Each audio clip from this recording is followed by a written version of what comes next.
Un siglo de geología nos puede parecer poco tiempo, pero si esos 100 años coinciden con un periodo en el que nuestro planeta vive un calentamiento global, los cambios que podemos llegar a apreciar son bastante evidentes. Y también en las montañas del Pirineo nos acompaña Ángel Belmonte, coordinador científico del Geoparque Sobrarbe Pirineos. Muy buenas. Buenas tardes. Unos cambios que vamos a poder ver en una exposición en AINSA y también recogidos en este libro. Así es, la exposición estará hasta el 3 de julio y ofrece 21 pares de fotografías mostrando cómo se ha producido ese cambio en el paisaje geológico del Pirineo. Son unas fotografías tomadas a más de unos 100 años, hace 100 años aproximadamente, sí, por Briet, ¿no? Sí, Lucien Briet estuvo a finales del siglo XIX, primeros del siglo XX, recorriendo el Pirineo francés y de Huesca, y bueno, hizo un montón de fotografías y seleccionamos algunas de ellas que mostraban cambios muy evidentes a lo largo de este poco más de un siglo que ha transcurrido. Y hemos hecho ahora la foto con el mismo encuadre para ver esa comparativa. Eso es.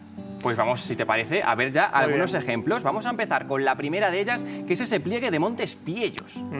Esta es la Hace parte... 100 años, ahí está. Sí, la parte de geología que no cambia, los grandes pliegues que han tardado millones de años en formarse, que tardarán otros millones de años en desaparecer y que obedecen a la imagen que tenemos de la geología de algo que ocurre muy lentamente y que tarda muchísimos millones de años en cambiar. Esa es la foto antigua. Si vemos la actual con el mismo encuadre, pues bueno, aquí tampoco apreciamos esos cambios. Y si vemos la comparativa, igual, lo mismo. Lo que vemos alrededor es otros cambios relacionados con la vegetación. Hay mucha más vegetación ahora en el Pirineo. ¿Y eso por qué?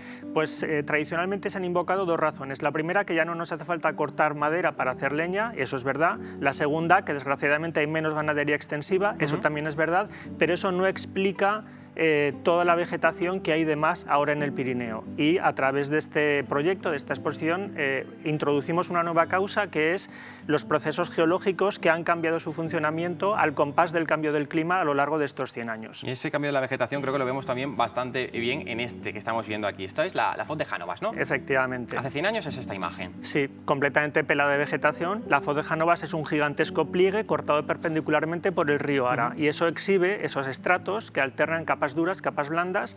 En la época de Lucien Briet, recién salidos de la pequeña edad del hielo, mucho frío, ciclos de hielo y deshielo, rotura de la roca, relleno de las canales, y eso impedía que creciera la vegetación porque el suelo se estaba renovando continuamente. Ahora la estampa es bien diferente. Efectivamente, más calor, menos ciclos de hielo-deshielo, suelo estable, vegetación colonizando el espacio. Unos 100 años de diferencia, tan solo. Tan solo. Lo que decíamos antes, ¿no? Que a veces hablamos de tiempos geológicos y parecen muy largos, pero en pequeños también se pueden llegar a apreciar esos cambios, como por ejemplo en el Valle de Pineta. El Valle de Pineta no solo nos muestra lo mismo, sino que añade una cosa más.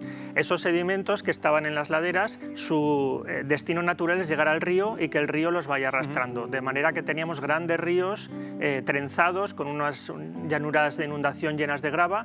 Todo eso, al haber menos aporte de grava, al quedar más agua retenida en las laderas por el suelo y por la vegetación, hace que el río tenga menos capacidad de transporte, y esos ríos trenzados, esas grandes llanuras de inundación, desaparecen y se colonizan también por la vegetación.